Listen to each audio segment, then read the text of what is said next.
Olá, pessoal. Estamos aí novamente no podcast Saúde em Pauta. Eu sou Leandro Serafim, sou médico cardiologista. E o objetivo do podcast Saúde em Pauta é trazer informação, um conteúdo de qualidade e com pessoas, colegas médicos já testados na sociedade, que têm uma formação sólida. Eu sempre costumo dizer que hoje, com esse excesso de informação em rede social, é importante que as pessoas tenham o conhecimento não verdadeiro, mas sólido, né? Porque a verdade, ela tá sempre evoluindo e muda muito, né? A gente diz que na medicina e no amor nunca diga sempre e nem Nem não nunca. diga nunca. E eu tenho um prazer aqui de hoje receber minha colega, foi minha colega de turma. A gente esse ano fazemos aí 23 anos de formado, que é a doutora Silvia Carolina, Carol, como a gente chama. Ela vai se apresentar, médica reumatologista e é as dores das articulações, e que o pessoal muito fala popularmente que eu tenho artrose no sangue, tenho artrose nas juntas, e a reumatologia, ela é uma especialidade extremamente importante na sociedade e que precisa ser mais, assim, né, popularizada. As pessoas precisam conhecer mais. Eu estava conversando aqui antes de entrar ao ar que muitas das dores articulares, dores de junta que o pessoal fala, muitos pacientes passam anos sem avaliação. O reumatologista, e essa especialidade é muito importante para um diagnóstico cedo, evitar sequela nas pessoas. E Carol, fica à vontade, obrigado por ter vindo aqui, se apresente para o nosso público. Oi, pessoal, prazer estar aqui com vocês hoje, a convite de Leandro. Eu sou Silvia Carolina Torres, eu sou médica formada pela Escola Baiana, onde eu conheci o Dr. Leandro, reumatologista pela USP de São Paulo. E é um prazer falar com vocês a respeito de temas tão interessantes, como doenças autoimunes, reumatológicas e o coração, que a princípio parece não ter nenhuma relação direta, mas vocês vão ver que isso não é verdade. Carol, fala aí pro pessoal, o que é o reumatologista, né? Primeiro, assim, como é para ser reumatologista, o que, porque assim, nós estamos aqui como sociedade para ajudar nas dores das pessoas. A dor é resolver problemas, né? Uhum. Especialmente a reumatologia, de fato, lida com O dor, tempo todo todo. com dor, né? E o que é reumatologia? O que trata essa especialidade? Para as pessoas entenderem um pouco mais, assim. Pronto. Essa pergunta é muito frequente porque é difícil definir reumatologia, né? O cardiologista trata dos problemas cardíacos, o pneumologista trata do coração, o endócrino dos hormônios e o reumatologista. O reumatologista trata de doenças reumatológicas, que podem algumas delas ser autoimunes, outras não são autoimunes. Trata doenças que acometem todos os órgãos e sistemas do corpo. Infelizmente, eu não tenho como simplificar e dizer que eu trato do osso, que eu trato da junta. Tem doenças reumáticas que acometem os olhos, a vagina, o coração, o pulmão, a pele, as articulações. As mais comuns, as que as pessoas mais ouvem falar, são a artrose, a osteoporose e das autoimunes, a artrite reumatoide. Essas, coincidentemente, falam mais da parte óssea, mas infelizmente nem todas as doenças reumáticas se restringem só à parte óssea. Então, se você me perguntar quando é que eu devo procurar um reumatologista, fica difícil dizer quando você não deve procurar um reumatologista. E exatamente talvez seja por isso que seja difícil das pessoas saberem o momento certo de procurar um reumatologista. E na maioria das vezes elas vêm encaminhadas de algum colega que fez alguma suspeita baseado em alguma queixa, em algum sintoma que esses pacientes a trouxeram. Mas é difícil. Tem quem diga que o reumato é o clínico dos clínicos, porque a gente realmente tem contato com todas as especialidades clínicas. É difícil a gente separar de alguma. É o que a gente diz a doença sistêmica, né? Para o pessoal se entender, a doença sistêmica é aquela que pode acometer O organismo todo o organismo inteiro, todo, né? Desde do dedão à cabeça. é. Então, a reumatologia é essa especialidade, né? Que acaba comungando, que eu digo, com Com várias e várias todas, é. especialidades. Desde oftalmo, cardiologia, gineco, como você falou, endocrinologia, enfim. E muitas vezes é como assim, a gente estava conversando e é um alerta que eu faço: se você tem dor articular, se você sofre de por exemplo, não consegue caminhar porque está sentindo algum desconforto, seja coluna, seja no tornozelo, joelho, enfim. Eu, como médico cardiologista em clínico, eu sempre acho que deve ter uma avaliação com o reumatologista, porque a gente vê casos assim de pessoas deformando articulações, né? Se você falar em criança, são anos de vida com Com essa sequela, né? sequela e podem gerar, né, isso, Carol, dificuldade, né? Os danos são permanentes, Permanentes, né? se não for diagnosticado de E forma tratado precoce, logo, né? O grande segredo na questão da sequela é exatamente o tempo, né? Vocês falam de coração e tempo, a gente também tem. Tempo é junta. Então, quanto mais precoce o tratamento, o diagnóstico adequado com o tratamento adequado, a gente consegue minimizar e melhorar muito a qualidade de vida dessas pessoas. A gente vê pacientes que muito tempo levaram para chegar a um tratamento com sequelas irreversíveis e que complicam toda a vida daquela pessoa, desde de um simples cortar uma fatia de carne, abrir uma garrafa de água para beber, fazer suas necessidades básicas. E isso realmente é muito importante para aquele indivíduo, não só para trabalhar e desenvolver uma profissão excelente, mas para o seu dia a dia, para coisas simples como caminhar do quarto para a sala. E aí isso complica com o envelhecimento, que vão ter as alterações degenerativas que se sobrepõem a essas doenças inflamatórias. Aí vem as quedas, vem as fraturas, e aí a gente já fala de osteoporose nas doenças reumáticas também. Então, não tem idade para procurar um reumatologista. Às vezes as pessoas falam, eu não vou pro reumatologista porque eu não sou velho. Reumatologista não é médico de velho. O geriatra é médico do idoso, gente, não confundam. As doenças reumáticas acontecem em qualquer idade. Existe o reumatologista pediátrico, né? Então tem doenças reumáticas na infância. Não são exatamente as mesmas que acontecem nos adultos, mas são doenças reumáticas e que precisam de tratamento e diagnóstico precoce. É isso mesmo que você falou. A pessoa tem mania de achar que o reumatologista é médico de pessoas idosas. Uhum. E que não é, né? A gente sabe que as doenças reumatológicas, enfim, e vamos falar sobre isso agora. Doença autoimune, né, Carol? As doenças autoimunes, elas têm forte relação com sua especialidade, com reumatologia. E diga aí mais ou menos, pessoal, o que é essa questão de doença autoimune, o que é autoimunidade, para as pessoas terem um Pronto. conhecimento sobre isso. A autoimunidade está relacionado diretamente com o nosso sistema imunológico. O que é o sistema imunológico? São as células e as substâncias produzidas por essas células, que nós chamamos de anticorpos, que deveriam nos proteger de agressores externos, como vírus, bactérias, e que em um determinado momento eles perdem essa capacidade de identificar o que é próprio de o que é estranho e começam a atacar o nosso próprio organismo, nossas células, nossos órgãos, e isso causa doenças. Essas doenças autoimunes, elas não são só reumatológicas, é uma outra dúvida frequente. Então, toda doença reumática é autoimune ou toda doença autoimune é reumática? Não.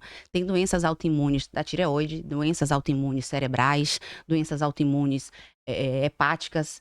Então, nem toda doença autoimune é reumatológica, mas uma boa parte das doenças reumatológicas é autoimune. Dentre elas, as mais conhecidas são o lúpus, a artrite reumatoide. Agora, com um pouquinho mais de frequência, estão aparecendo casos de artrite reumatoide, artrite psoriásica. Esclerodermia já é mais escassa, o surgimento dessas doenças já são mais raras. E o importante dessa doença é exatamente isso, é o fato do nosso sistema nos atacar. Por isso que elas são chamadas de autoimunes. E as medicações que a gente usa para tratar doenças autoimunes são medicações imunossupressoras. Então, elas devem suprimir, reduzir, controlar esse excesso de resposta imunológica que está agredindo o nosso organismo, dessa forma, controlar os sintomas dessas doenças.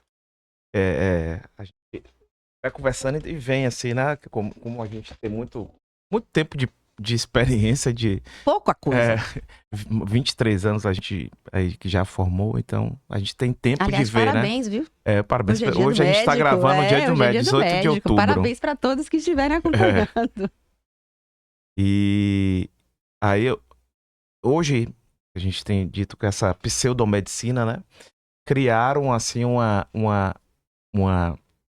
fake news, assim, bem forte, que eu digo assim, pro consultório cardiológico, é difícil a gente tirar e você propor o tratamento, que é em relação às estatinas. Por que eu quero fazer essa relação com as estatinas? Porque o uso das estatinas, eu atendi muitas pessoas ao longo dos anos, e são medicamentos que eu digo assim, a gente que tem uma experiência, a gente tem tempo na prática de saber o que deu certo e o que não dá certo. A gente não Sim. vai propagar uma mentira. Até porque a gente não estaria tendo pacientes, se a gente seria, como diz no jargão, né, queimado já na praça ou no meio médico por estar fazendo algo que não traz resultado ao paciente. Mas, assim, as pessoas, porque a estatina faz mal, porque dá lesão muscular, não sei o que e tal. Mas a estatina me ajudou ajudou, no caso, pacientes, primeiro, a salvar de eventos cardiovasculares, na Com grande maioria. certeza. E eu conto de dedo, se eu não me engano, eu só tenho 4 pacientes que fizeram lesão muscular Muito raro. por estatina. E aí descobriu que, na verdade, tinham Uma doença miopatia. miopatia. Muito Inclusive, provável. coincidentemente, ontem esse paciente, que eu acompanho ele já há algum tempo, e quando a gente foi introduzir estatina, né, um medicamento para colesterol, aí a enzima do músculo veio muito Subiu. alta, aí, epa, e ele acabou, é, ele é da área de saúde, aí foi pro federal aqui, depois conseguiu fazer uma biópsia em São Paulo, não sei se foi na USP, não me lembro, e veio uma miopatia que agora esqueci o São nome. várias. Cada dia aparece uma nova, Isso. viu? Então, assim, para você ver que como a reumatologia tá junto e doenças, por exemplo, de músculo, e para mostrar que a gente tem segurança de uso de alguns medicamentos e também quando acontece alguma reação, a gente precisa ficar de olho para encaminhar para a reumatologia. E, Carol, vamos começar primeiro falando sobre lúpus, né? Acho que lúpus é uma entidade que muita gente acaba já sabendo. Tem gente que fala, não, eu tenho lúpus na família, minha prima tem, porque como é uma doença muito, Dentre as assim, raras é a menos é a rara. menos rara, né? E acaba tendo, as pessoas têm um conhecimento que já passou em televisão, etc e tal. Então fala um pouquinho pra gente sobre o que é o lúpus e a importância de um acompanhamento desde cedo com o reumatologista. Pronto. Lúpus é uma dessas doenças autoimunes que a gente mencionou há pouco, e ela realmente não poupa nenhum local, né? Nem órgão, nem sistema. Ela pode ser desde um quadro simples, cutâneo articular, onde o paciente tem aquelas lesões vermelhas na pele, que geralmente ardem ou doem, geralmente não coçam, como nas alergias. Tem a lesão em asa de borboleta, que pega essa região malar, que é frequentemente divulgada em foto e em publicações, mas nem sempre é só essa lesão. O quadro articular pode vir só dor ou dor com inchaço articular. E os acometimentos mais graves, neurológico e da parte renal, são os que realmente preocupam. Pode ter manifestação pulmonar, cardíaca também não deixa de participar. Tem a pericardite, que faz parte inclusive dos critérios de diagnóstico de lúpus, né? O derrame pleural e o derrame pericárdico. Pode acontecer endocardite. A endocardite não infecciosa de Liebmann-Sachs é comumente descrita no lúpus, mas pode acontecer em outras doenças reumáticas também. E com relação ao tratamento, eu vou falar o contrário agora do que ele falou. Ele falou sobre a estatina e causar problema muscular, eu vou falar da hidroxicloroquina e causar problema cardíaco, né? Que a gente viveu muitos anos tratando os pacientes com lúpus com hidroxicloroquina e com outras doenças reumáticas também, sem ninguém nem lembrar que ela podia ter alguma relação com alguma coisa cardíaca.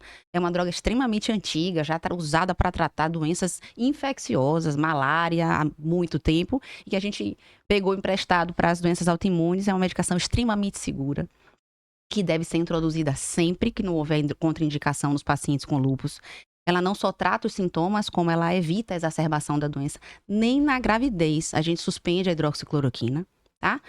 Deve ser usada com cautela, a dose deve ser ajustada pelo peso. E com a história do Covid, todo mundo fazendo moda para usar hidroxicloroquina, surgiu o pânico. A hidroxicloroquina mata, dá problema cardíaco, não pode usar.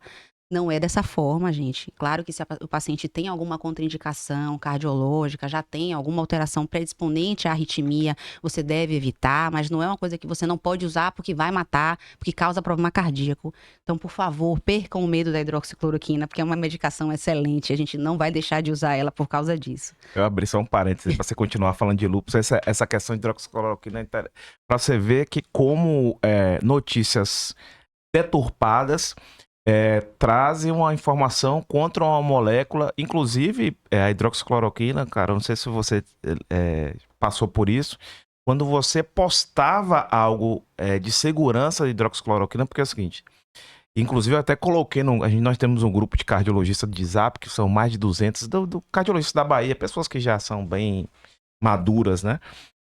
E aí eu falei assim, alguém como eu aqui nunca viu uma complicação de hidroxicloroquina, porque eu nunca vi. Eu tenho vários pacientes reumatológicos usando, nunca precisou suspender por hidroxicloroquina por cardiopatia, mesmo usando drogas insuficiência cardíaca, enfim, sempre mantive de forma segura. Então houve essa uma polarização Polêmica, né? polêmica, e quando você postava algo de segurança, até eu tive posts bloqueados em rede social porque eu estava falando a favor, no Sério? sentido de dizer da segurança. Sim. Porque, pô, e agora? Porque muito paciente chegasse, e aí, doutor? Eu tô usando Claro. paro, como é que é? E enfim, é importante você ter falado sobre isso.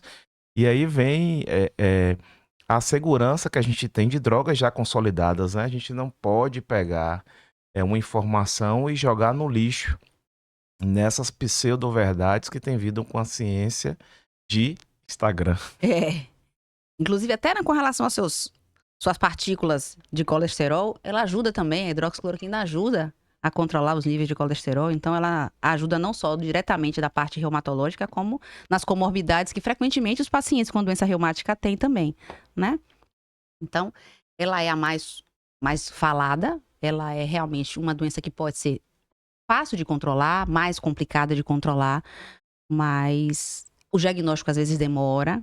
Uma outra coisa relacionada ao lúpus que é interessante falar é sobre o exame, que é o FAM, né? O FAM é um exame de sangue, é um marcador genético. Genética a gente não muda, né, gente? A cor da pele a gente não muda, a cor do olho. E o FAM também a gente não muda.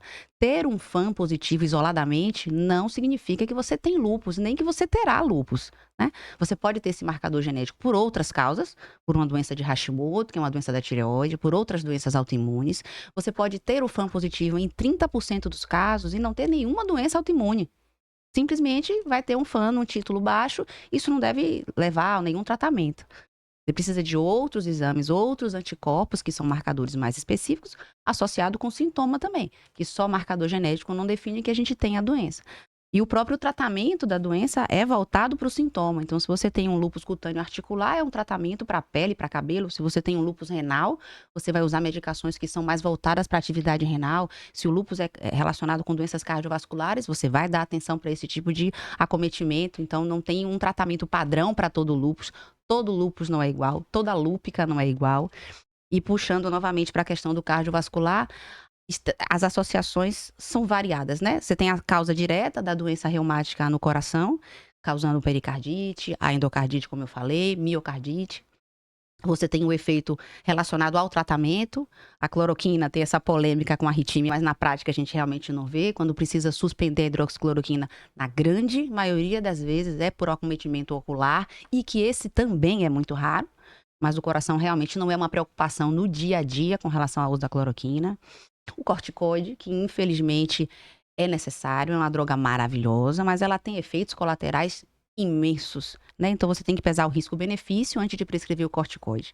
Então ele aumenta a pressão, ele aumenta o açúcar, ele aumenta o colesterol, ele aumenta peso. Tudo isso está relacionado com as comorbidades cardiovasculares. Então, os efeitos que a medicação provoca no organismo, a intenção é fazer bem, mas infelizmente tem efeitos colaterais, isso também impacta no coração.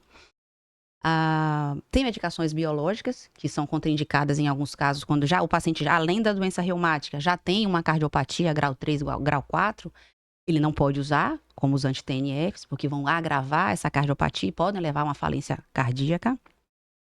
Tem medicamentos como os inibidores da JAK, que são mais novos, usados menos no lúpus, mas em outras doenças reumáticas, só para não deixar de falar dos medicamentos, que alguns trabalhos mostraram que podia ter aumento do risco cardiovascular, mas os últimos trabalhos não mostraram essa relação direta. Mesmo assim, em pacientes acima de 65 anos, com risco cardiovascular elevado, a gente evita, né? A gente não deixa de usar, não excluiu do arsenal terapêutico, mas a gente usa com cautela nesses pacientes, porque sabe que você vai aumentar demais o risco, não vale a pena se você tem outra opção para tratar.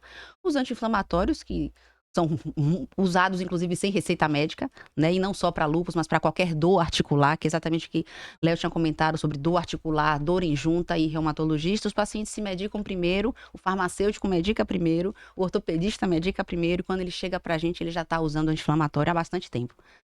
Eles aumentam pressão, então também, de alguma forma, vai sobrar para o sistema cardiovascular. Também tem fatores em comum com as duas coisas, né? Com a reumatologia e com as doenças cardiovasculares, como o tabagismo, por exemplo.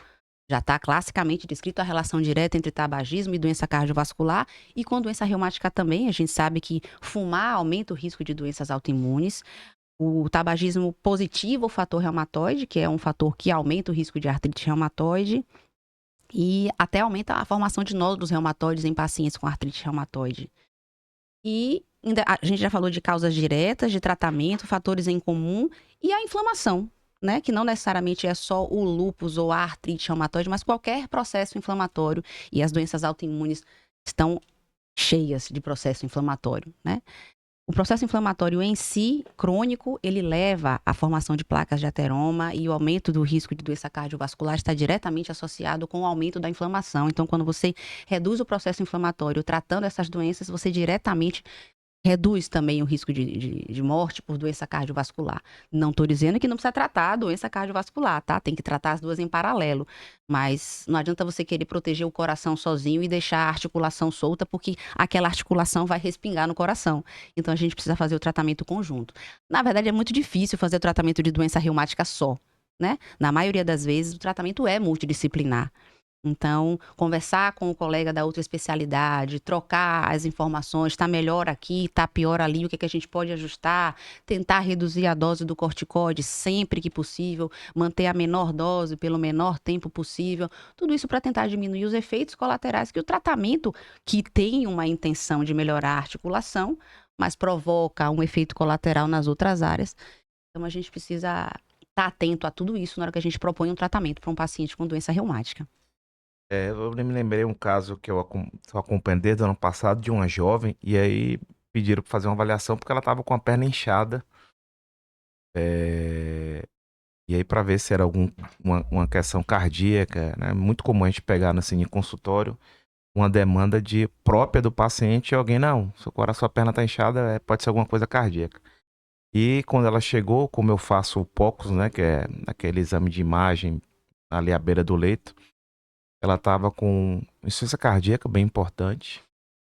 E aí, nos exames laboratoriais, ela estava também com quadro uma inflamação no rim, né? Nefrite, enfim. Então eu falei, não, quadro aí jovem com inflamação no coração, inflamação no rim, provavelmente é lúpus. E realmente confirmou o caso de lúpus, ela mora no interior. E aí eu comecei assim, não, vou começar a te tratar e depois você vai na cidade, próximo da cidade dela, para algum reumatologista. E aí a gente colocou, com mesmo insuficiência cardíaca que eu falei, a gente colocou hidroxicloroquina e tudo até ela equilibrar. E graças a Deus ela saiu de uma insuficiência renal. O rim dela melhorou, o coração melhorou. Tá bem estável agora. Você vê a importância do diagnóstico precoce. E outra, que infelizmente chegou já num estágio assim, já bem avançado, ficou protelando e infelizmente começou aí para perder o rim, né? Também pode perder o rim, fazendo hemodiálise e tá aguardando um transplante renal. Então, dizer assim que o lúpus é uma doença autoimune multissistêmica e precisa ter esse olhar especial de quem entende, né? Porque, Carol, interessante, queria que você abrisse assim um parênteses só para falar dessa inflamação, porque virou moda, né? Assim, pseudo-especialista falar sobre inflamação. Não, porque a inflamação é a gênese e tudo, aí propõe alguns tratamentos aí que a gente sabe, soroterapia, ozonioterapia, enfim, essas pseudociências que não resolvem a questão do paciente e ele tá ali com um processo inflamatório, provavelmente de origem de alguma doença autoimune ou reumatológica, né? Isso queria que se você tem visto isso, né? Na prática, e a importância de uma investigação de que algo está inflamado no corpo, é preciso ir a fundo para saber. Não existe tratar inflamação, né? A inflamação origina uma doença. A depender de onde ela está localizada, ela vai causar a doença A, B, C. Reumática, cardíaca, endócrina, enfim. Então, a primeira coisa é você investigar onde é que está a inflamação. Às vezes, os pacientes chegam com o exame de sangue de inflamação, né? A hemossedimentação e a proteína C reativa são exames laboratoriais que frequentemente vêm alterados em doenças inflamatórias. Inflamatórias não necessariamente são autoimunes. Você pode ter uma inflamação por uma doença infecciosa, por exemplo. Então, às vezes, o paciente chega para a gente com uma doença infecciosa, o VHS e a proteína C estão elevados. Só porque estão elevados já mandam para o reumato porque é autoimune, e inflamação é diferente de autoimunidade.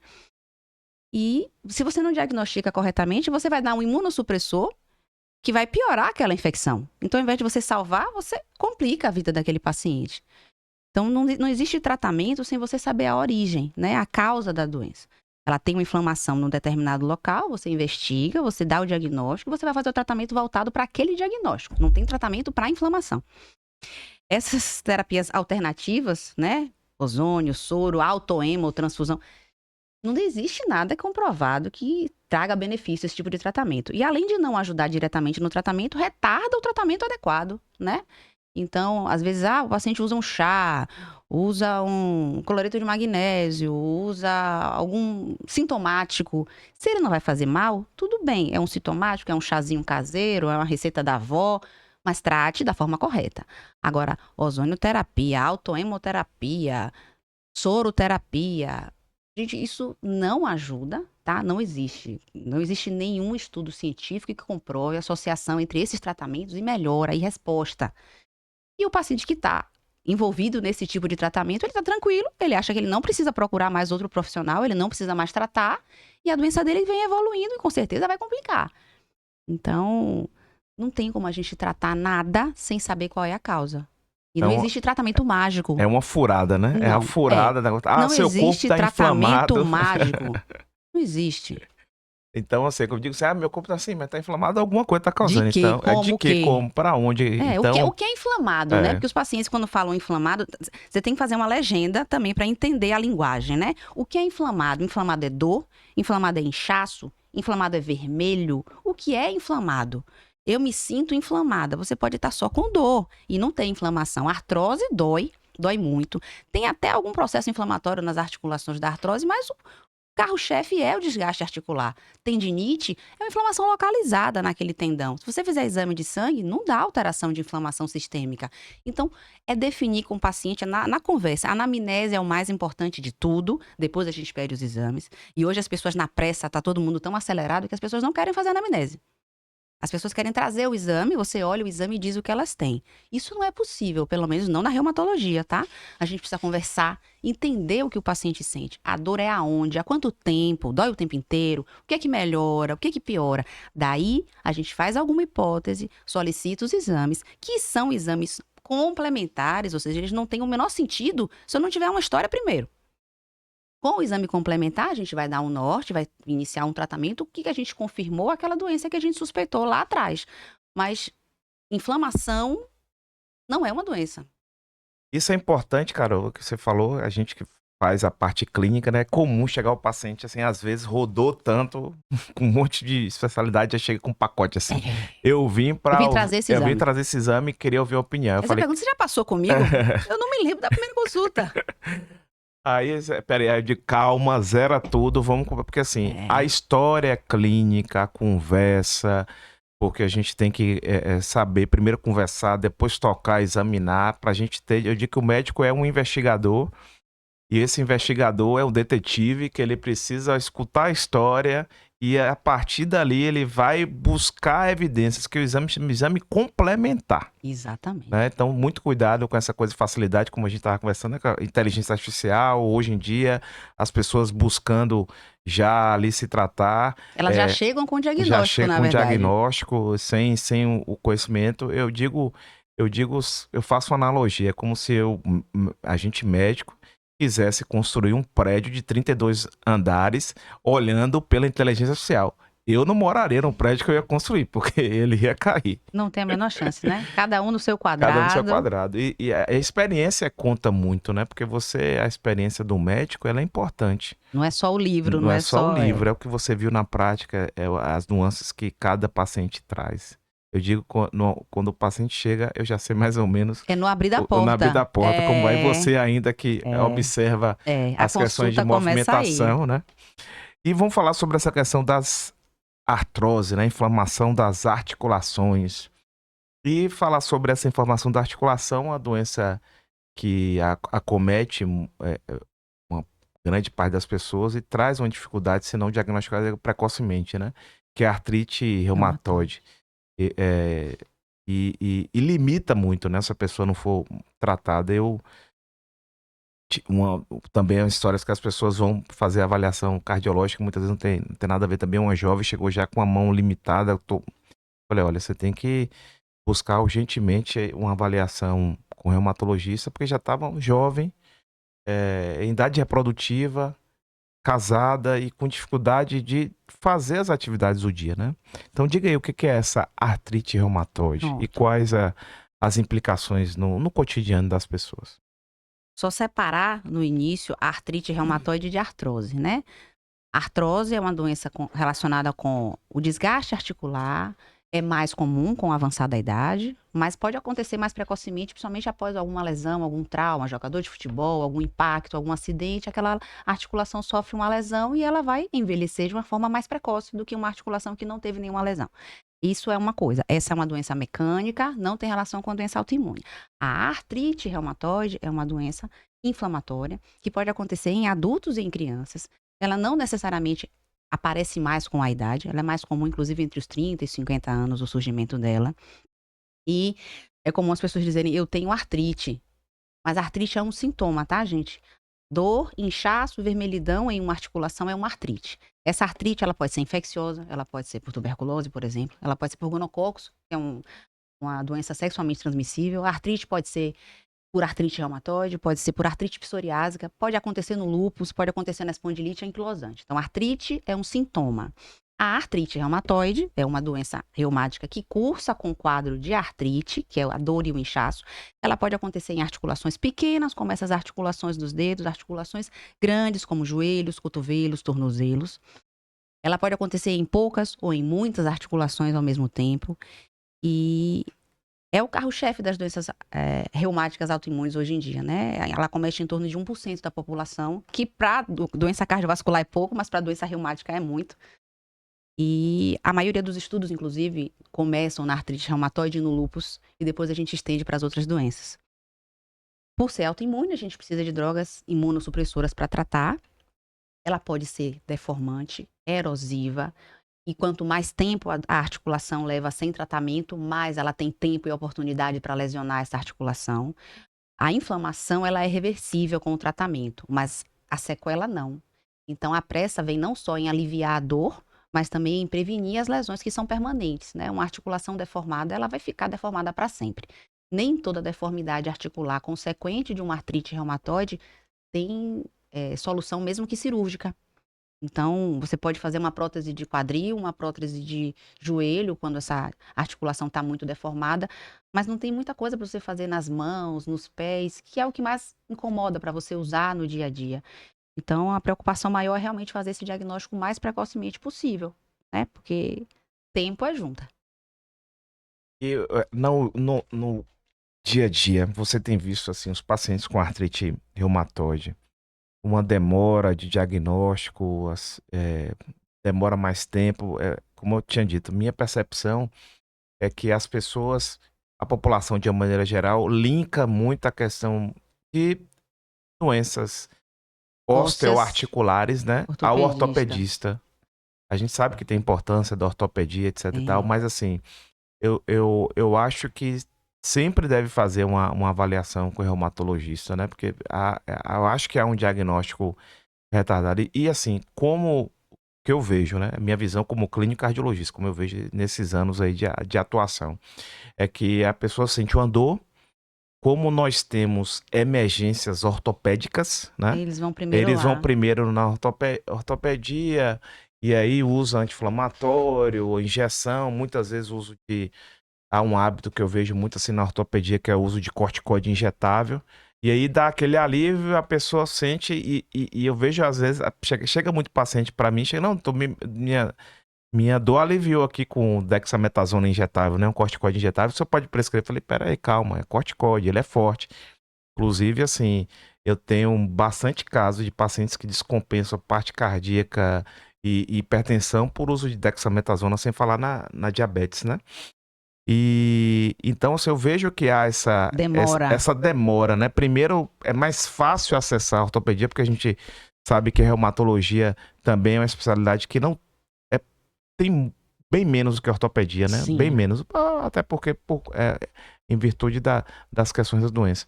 Então, essa é a minha visão que eu tenho. Eu acho que há uma demora da população entender que também precisa fazer essa avaliação inicial em um quadro recorrente de dores osteoarticulares. Essa percepção que você tem, existe essa demora no dia a dia? Demora. Quanto mais rara a doença, mais demora ainda de chegar, porque demora de suspeitar, né? Então, o paciente, quando chega, muitas vezes, ele já está com uma limitação que você não tem muito nem mais o que oferecer. Então, tem pacientes com espondilite anquilosante, que é uma doença que acomete articulações periféricas, mas ele também acomete a coluna, que às vezes já chegam com a coluna totalmente fundida. Ela se funde uma vértebra na outra, ela se liga, ela se cola e o paciente chega com aquela coluna que a gente chama de coluna de bambu. Ele não mexe mais e você não tem mais o que oferecer, infelizmente. Você vai propor fisioterapia, métodos analgésicos e ficar monitorando para ver se a doença volta a entrar em atividade ou não. Mas, infelizmente, as lesões sequelares não são irreversíveis, né? Então, o uso de analgésicos indiscriminadamente, tanto o próprio paciente usa sozinho ou com o farmacêutico, ou indicado pelo ortopedista, satisfaz aquela necessidade inicial do alívio da dor e o paciente vai levando.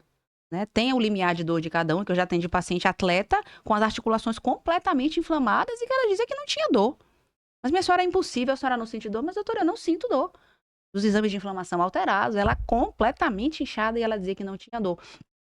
Eu não sei se o lance da endorfina, da atividade física e a superação, enfim. Cada um tem um limiar de dor diferente, mas fato é que se a dor persiste, ela precisa ser melhor investigada, gente. Né? Você pode até tratar inicialmente, você não vai na primeira dor, você não corre para um reumatologista, ok. Mas você tratou de novo. Foi na emergência uma vez, procurou o ortopedista. A dor continua, tá inchando, tá ficando vermelho, eu tô tendo perda de peso, eu preciso procurar uma outra opinião, uma segunda especialista para poder descartar outras coisas. Se não for nada reumático, ótimo, maravilha, até melhor que não seja. Mas se for, diagnosticar precoce é sempre a melhor receita.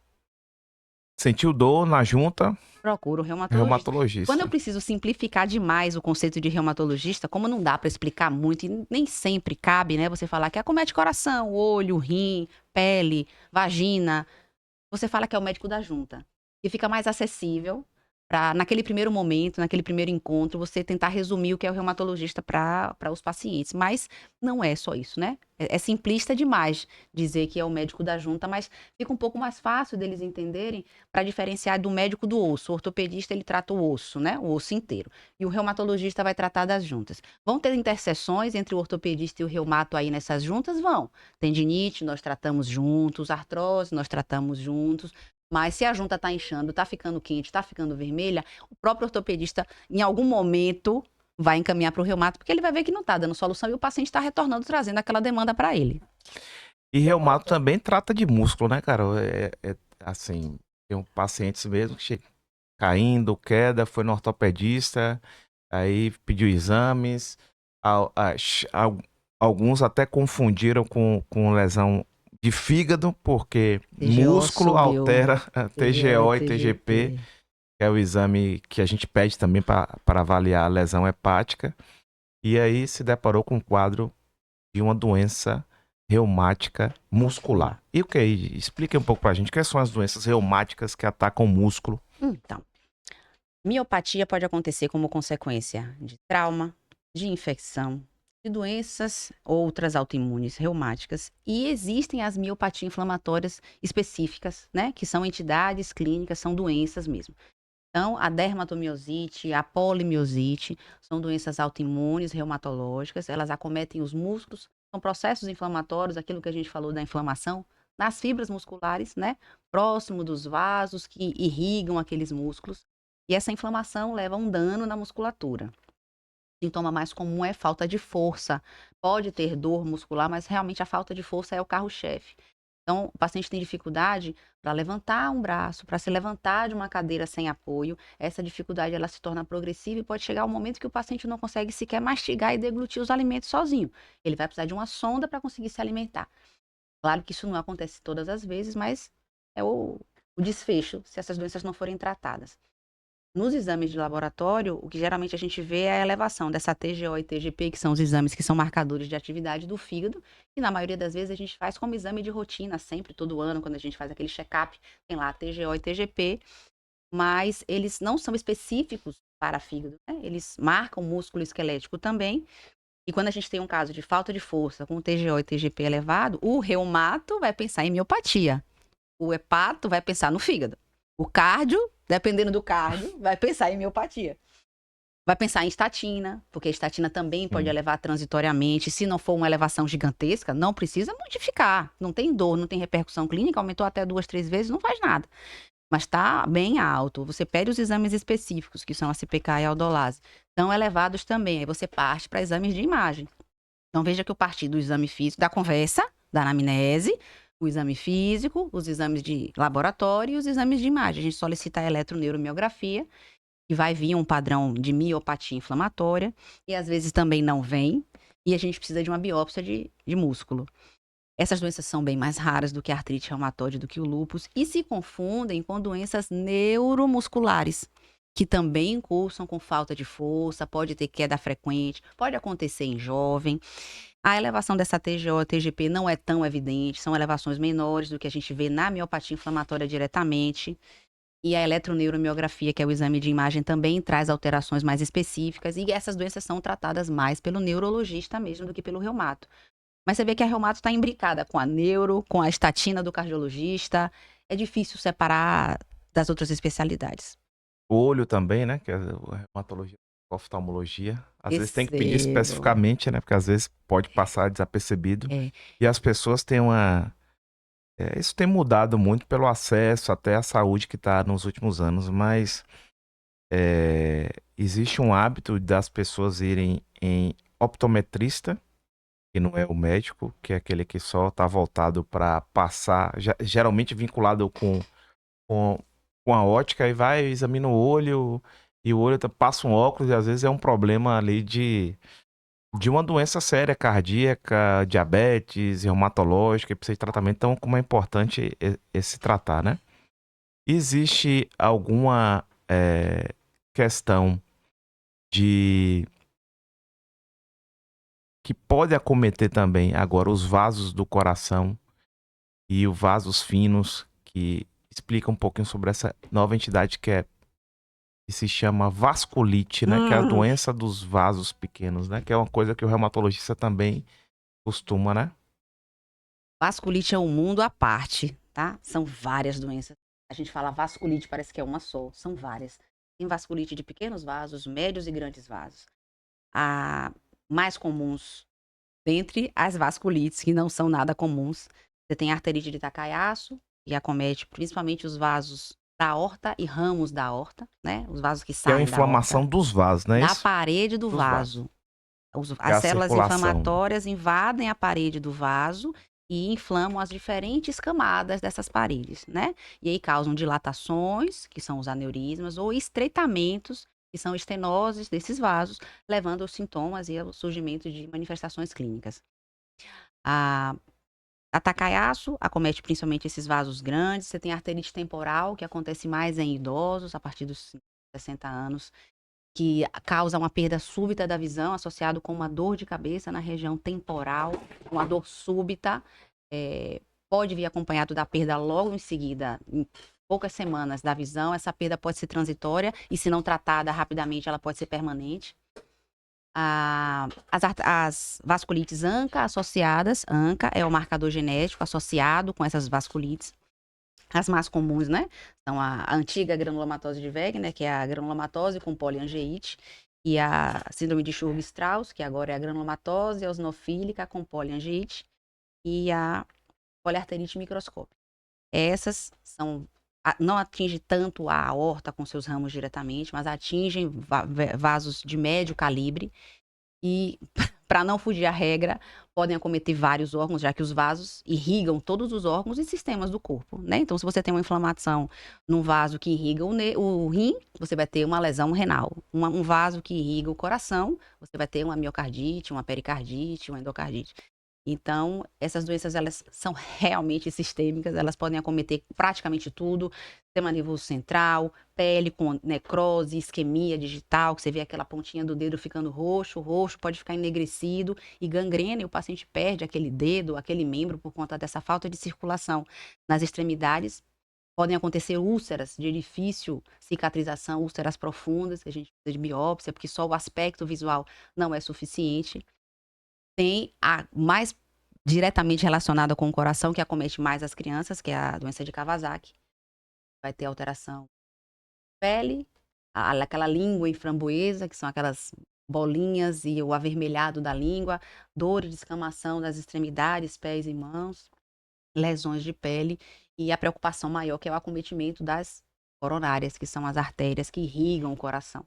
Pode acontecer a formação de aneurismas, que são aquelas dilatações que eu falei na parede do vaso. Isso vai causar danos irreversíveis ao coração dessas crianças.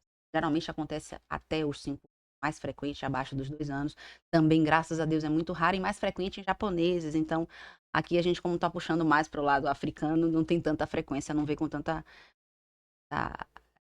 frequência na Bahia, especialmente, né?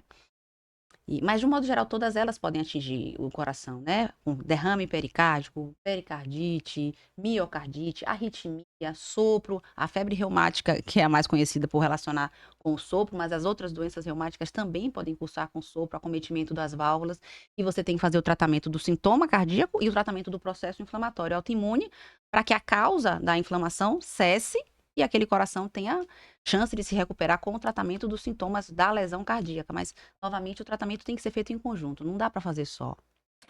Falando ainda em vaso, doença cardíaca, enfim, eu lembrei aqui que é importante também falar para o pessoal, é que é muito comum e também, assim, ficou até muito mais polarizado, assim, polarizado e discutido, enfim.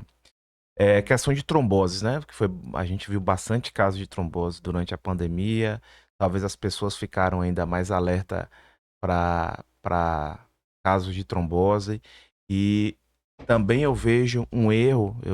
Aqui eu já chamei no podcast uma colega nossa, hematologista, onde eu fiz a pergunta para ela quando o hematologista deveria entrar em caso de trombose, e ela me dizendo que sempre deveria ter avaliação. Concordo. E eu acrescento, Carol, que também vale a pena, é muito comum, assim como eu vejo na minha prática, eu não gosto muito de falar de erro, mas talvez assim, uma falta de amplitude de diagnóstico, porque nós temos uma formação clínica, que é o médico clínico, é aquele médico investigador.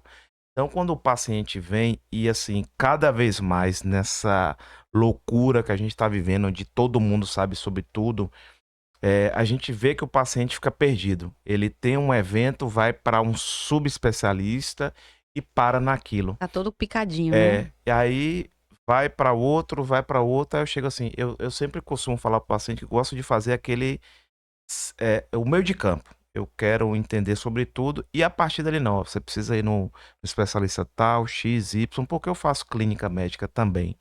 Então não, você precisa agora, seu acompanhamento, seu cardiologista, você precisa. É importante ter um médico que tem uma visão integral e não essa medicina que, enfim, esses nomes que estão dando aí agora para uma medicina que não existe, mas de fato Que o interligue e médico que comunique, interliga, né? Essas comunique tudo. especialidades. E aí especificamente sobre caso de trombose, porque eu não foi um, dois que eu vi ao longo do tempo e que o paciente teve trombose e às vezes até trombose pulmonar. Foi só para um angiologista e pronto, acabou ali. Tá usando o anticoagulante e a gente sabe que os novos anticoagulantes, para determinados casos de doença autoimune, tem especificamente uma que não é bom. E é tanto assim, inclusive, eu tenho uma paciente que eu acompanho, ela e a família, ela teve uma trombose, foi por anticorpo antifosfolípido, que você vai falar um pouco sobre isso. E eu falei para ela, olha, esse anticoagulante novo, ele é bom, mas para o seu caso não funciona. Você ainda corre o risco de ter outros eventos tromboembólicos por conta do uso de um novo anticoagulante. E não se tem essa visão global. E aqui eu falo para vocês como é a importância da reumatologia, que vai entrar também em casos de trombose, né, Carol? Explique pra gente a reumato, o que é a ver reumato, articulação com trombose. Pois é. Como eu disse, eu tenho que me meter nas especialidades todas, né? Eu recebo também pacientes com trombose e por doença reumática, não é por doença vascular ou cardiovascular. Existe uma entidade chamada síndrome antifosfolípide, que é uma doença autoimune, que às vezes acontece associado com o lúpus, mas nem sempre. Pode acontecer com outras doenças autoimunes também. Mas é uma doença que tem a característica de causar aborto de repetição. E quando eu digo de repetição, é mais de 3 abaixo de 12 semanas ou abortos já na fase mais tardia, e isso tem que ser investigado tanto pelo obstetra quanto pelo reumato, ou a forma trombótica, que é a presença de trombose ou embolias venosas e arteriais. Então, existem marcadores séricos, do mesmo jeito que a gente falou do FAN, do fator reumatoide, existem os marcadores antifosfolípides que são medidos no sangue e que sofrem interferência dos anticoagulantes. Então, quando eles chegam para mim, eles já chegam em uso do anticoagulante e o vascular já passou e não dosou antes. Então, eu já tenho o meu primeiro desafio aí. A medicação pode positivar esses marcadores, o que vai dificultar o meu diagnóstico. Quando vai passar só com o angiologista, que ele tem aquela ideia de tratar por 6 meses, uma trombose simples numa perna direita, numa perna esquerda, às vezes até que eu consigo aguardar a suspensão do anticoagulante para fazer essa dosagem, ou se eu conseguir conversar com o colega para suspender por uns 2, 3 dias, a gente suspende e faz a dosagem. E qual é a importância disso? Existem 5 marcadores. E um deles, que é o anticoagulante lúpico, que não é o marcador específico para lúpus, ele é mais específico para síndrome antifosfolípide, ele indica uma doença mais agressiva. E se ele for triplo positivo, pelo menos 3 desses, é mais agressiva ainda. Então, diante da presença desse anticoagulante lúpico ou da associação de 2 ou 3 marcadores ao mesmo tempo no indivíduo com um evento trombótico que já aconteceu, esses novos anticoagulantes não são boa opção, porque a gente vê nos estudos que esses pacientes usam esse tipo de medicação e continuam trombosando. Então, a recomendação é que nessa situação específica seja trocado pelos anticoagulantes tradicionais que a gente já tem. E como eles tinham colocado, né? O que é antigo tem sua valia, né? Chegou depois, vai para o fim da fila. A gente vai testar, vai experimentar e vai ver se realmente substitui ou não. E o que a gente tem visto até aqui é que não está sendo um bom substituto nessas situações específicas, em que tem um anticoagulante positivo ou quando você tem um duplo ou triplo positivo. A proteção não é suficiente para evitar. E do mesmo jeito que ele pode ter uma trombose boba, se é que existe uma trombose boba, mas uma trombose que aconteça numa perna que ele vai recuperar completamente venosa e não vai ter grandes complicações, ele pode ter um AVC, né? Trombose pode ser um AVC, pode ser uma embolia maciça pulmonar. Então a gente não pode escolher qual é o evento trombótico que vai acontecer, é melhor estar preparado para tudo e prevenir tudo. Então, nessa situação, eu geralmente recebo do angiologista ou do próprio hemato. Na maioria das vezes passou pelo hemato e o hemato tocou a bola para o reumato dar uma olhada. E aí o tratamento é indefinido, tá? A gente usa dessas medicações nesse tipo de paciente, não tem data para acabar. É anticoagulação eterna, acompanhamento de exame de sangue periódico, cuidado com os alimentos, porque os alimentos também interferem no efeito dessas medicações anticoagulantes, mas aí o tratamento conjunto com o reumato e com o hemato sem data para parar. A reumatologia a gente tratou aqui, discutiu, né? O lúpus, artrite reumatoide, doença de músculo, agora a Vasculite. trombose, vasculite. Algo a mais que você queria abordar que você acha assim relevante falar para quem está ouvindo a gente, o público assim, leigo sobre essa questão de avaliação, a importância da avaliação com o reumatologista? Então, a gente falou bastante de doenças autoimunes, né? Tem uma que agora é a bola da vez e a política tá fortalecendo que ela se torne uma doença polêmica, que não é autoimune, que é a fibromialgia, né? E os pacientes têm procurado muito com suspeita de fibromialgia ou com diagnóstico já feito pelo neuro, pelo médico da dor, pelo ortopedista ou pelo clínico. E nem toda dor crônica é fibromialgia, gente. A fibromialgia tem características bem específicas, ela é realmente muito debilitante, muito incapacitante. Mas não é toda dor crônica que é fibromialgia. Antes de aceitar esse diagnóstico, é fibromialgia, porque eu não consigo fazer determinada coisa, porque eu acordo cansada. Acordar cansada hoje em dia é o comum, né? É o novo normal.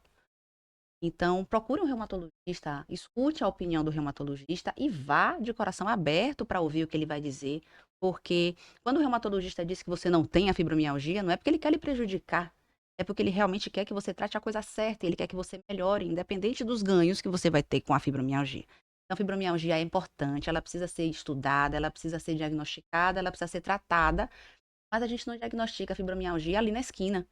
A gente precisa realmente procurar um especialista e tratar da forma adequada e esperar melhora, porque melhora se o paciente tratar adequadamente, empenhar no tratamento. Se ele fizer o tratamento multidisciplinar, e quando eu falo multidisciplinar, entra ortopedista, entra físio, entra psiquiatra, entra psicólogo, entra médico da dor, entra neuro, dependendo de se tiver alguma outra comorbidade, vai entrar o cardio, vai entrar o pneumo, mas não dá para fazer o tratamento só com um especialista e, por favor, procurem o reumatologista para confirmar esse diagnóstico de fibromialgia. É importante. seja feita da forma correta, porque você não vai perder esse diagnóstico mais, né? Se você tem fibromialgia, você não vai ficar curada daqui a 6 meses. Então é importante você saber se realmente você tem, para fazer o tratamento correto desde o início. Eu digo sempre que a medicina foi evoluindo ao longo dos anos, testando vários usos de medicamentos na sua prática ou não, e alguns medicamentos eles perderam aquela classificação porque vieram novos, ou alguns antigos Subiram. subiram a classificação porque viram ao longo dos anos consistência, né? Que é, por exemplo, o AS que a gente usa na cardiologia Não vai sair nunca. bastante, tá aí há anos e salvando vidas, infarto, AVC, enfim. Mas eu queria, assim, a gente tinha comentado assim fora aqui do ar, mas eu acho que essa informação a gente precisa passar, Carol, que é os pacientes com dores, seja artroses ou artrites, usando aquele calhamaço de fórmula, né? Muitos com, o que que eu vejo? Corticoide, diurético, tem até medicamentos para diabetes, eu já peguei naquela fórmula imensa. E aí, pessoal, melhora a dor. Mas eu já tive pacientes que pioraram a insuficiência cardíaca e faleceu por uso de fórmula para dor. Pacientes que tiveram lesão renal evoluindo para hemodiálise por conta dessa questão dessas fórmulas, com muitas e muitas.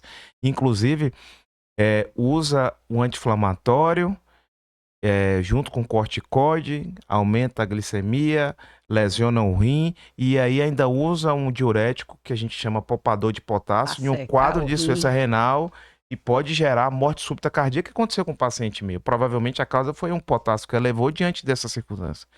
E qual é o. Eu queria que você passasse essa mensagem para as pessoas para terem muito cuidado com o excesso de medicamento. Vai resolver a dor, mas às custas de sua vida, muitas vezes. A mensagem é exatamente essa: cuidado. Cuidado com essas fórmulas mágicas que tem muitos componentes associados. Não tem um remédio que é bom para tudo, tá? A gente falou um pouquinho mais cedo sobre os efeitos de algumas medicações do anti-inflamatório, o que é que faz, o corticóide, o que é que faz. Separados, eles têm todos esses efeitos colaterais. Imagina isso tudo junto, né? E de uso diário. Então, quando você usa as medicações separadas, você consegue titular a dose de um, aumentar um, retirar um. Aumenta a dose de um separado. Quando tá numa fórmula, você tá usando aquilo todos os dias, você não tem nenhuma folga, você não tem como ajustar. Você vai voltar pro médico daqui a 3 meses, você fica 3 meses usando aquela dose daquelas medicações combinadas. Pra dor, como ele falou, pode melhorar, mas não é só melhorar a dor, né? Você tem que sobreviver. Não adianta você morrer sem dor. Você tem que viver sem dor. Então, as medicações elas têm que ser passadas para cada problema. Aquilo que a gente falou também. Qual é o problema? Vou tratar o problema. Uma fórmula que trata tudo, que tem remédio para pressão, tem remédio para o açúcar, tem remédio para o colesterol, tem remédio para doença reumática. Não tem como ela tratar tudo, né? São drogas, nunca se esqueçam. São drogas. O fato de ser numa fórmula, as pessoas acham que é natural, que não é químico, que não faz mal. Faz tão mal ou mais, porque estão juntas e misturadas. Então, medicação é droga, ela é usada quando ela é boa quando ela é usada para a coisa certa e na dose certa. Mas se ela for usada de forma errada, ela vai fazer mais malefícios do que benefícios. Cuidado. Então chegamos aí a esse final do podcast, a gente permanecendo aí por quase uma hora falando sobre doenças reumatológicas. Eu queria agradecer, assim, Carol, por ter vindo aqui. A gente sabe que médica, mãe, esposa, né? Eu digo que a mulher moderna, ela faz uma. Eu não sei como é que a mulher consegue, mas só a mulher mesmo vai conseguir Eu fazer uma também não sei. gestão.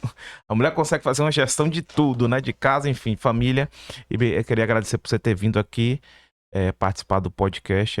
Eu digo, nós somos honrados porque a gente veio de uma época de uma formação médica muito sólida, né? A gente tem uma turma de colegas que foram bem formados e você é uma dessas colegas que a gente tem orgulho de estar aí na sociedade fazendo a diferença no tratamento das pessoas. Algo que você queira falar mais sobre o que a gente deixou ou deu para dar uma passada em tudo? Deu. Por cima deu. Então, diga aí onde é que a gente encontra a doutora Silvia Carolina, a doutora Carol, a doutora Silvia. Não, doutora Carolina, vocês não vão encontrar. Tem que ser doutora Silvia. Gente, vocês podem me encontrar na Cediba, na Garibaldi. Eu atendo em Lauro de Freitas, na NOB, Clínica de Oncologia. Tem reumato na Clínica de Oncologia, que às vezes as pessoas não procuram, né? Reumatologista, porque é Clínica de Oncologia. Eu atendo na IMC, na Paralela, ali no Alfa Med. E nas redes sociais vocês conseguem me encontrar também, reumatologista em Salvador. Como é a rede social, o Instagram de seu, Carol? @reumatologista em Salvador. @reumatologista Salvador, excelente. Não precisa nem procurar. Quando botar reumatologista em Salvador, eu já tô lá. Então aí, véio, sigam aí que a doutora Carol no Instagram para dar Podem dicas, tirar né? dúvidas. Se ficou alguma dúvida dessas conversas que a gente teve aqui sobre essas doenças, vocês podem perguntar também, que eu, tendo um tempinho, eu paro para responder. Ok. Pessoal, obrigado aí por estar aqui com a gente. Mais um podcast Saúde em Pauta, que o objetivo é levar informação de qualidade com profissionais médicos que a gente confia e já foi testado na sociedade. Até a próxima. Bye, bye. Tchau, tchau.